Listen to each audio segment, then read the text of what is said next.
You're about to see the clearest explanation of how to navigate gender and number in Spanish, even if you've just started studying it. Don't worry, I'll break it down step by step.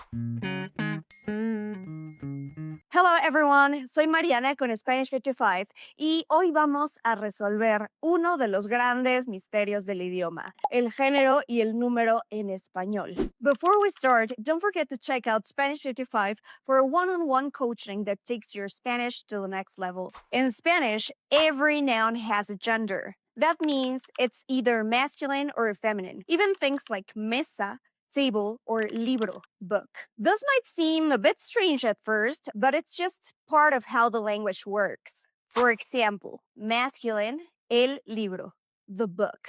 Feminine, la mesa, the table. So the key rule is that the article, la or el, always matches the noun's gender. How can we determine the gender of a noun? Here's a general guide to figure out if a noun is masculine or feminine. Masculine nouns typically end in O. For example, el gato, the cat. El zapato, the shoe. Feminine nouns usually end in A. For example, la casa, the house, or la gata, the cat, the female cat. But like any language, Spanish has exceptions. El día, the day, is masculine. La mano is feminine. So when in doubt, always learn the article with the noun. Instead of memorizing just libro, try and memorize el libro. Making nouns plural in Spanish is super simple once you know the rules. If a noun ends in a vowel,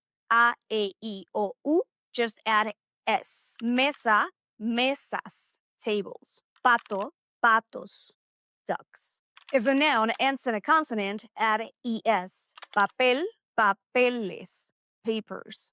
Flor, flores, flowers. Now, if a noun ends in Z, change that Z for a C and add ES. Luz, luces. So here's an important note. The article also changes to match the plural form. El gato, the cat.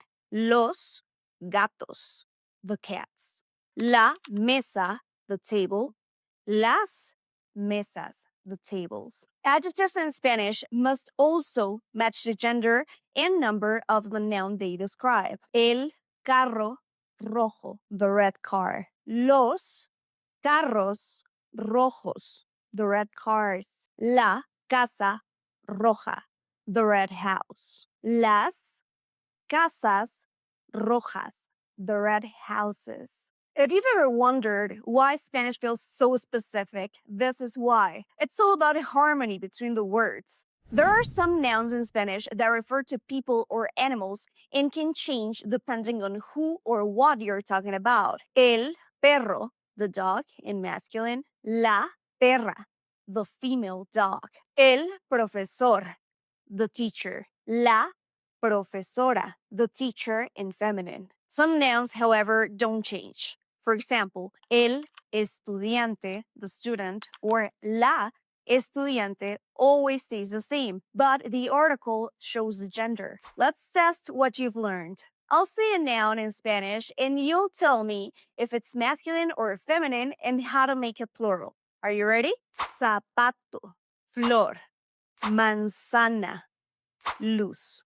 And before we continue, have you ever wondered what could happen if you took the leap and worked with a Spanish tutor one-on-one? In Spanish 55's new podcast, Conquering Spanish Interviews with Learners, we're interviewing real students who made that decision. Each episode highlights their stories from the challenges they face to the incredible progress they've achieved. The link to listen is in the description. Don't miss it. Now let's check the answers.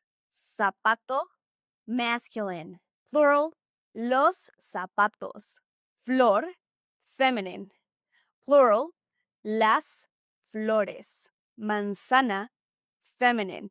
Plural, las manzanas. Luz, feminine. Plural, las luces. How did you do? Let me know in the comments. And that's it for today. Remember, mastering gender and number in Spanish takes practice. But once you get the hang of it, everything starts to click.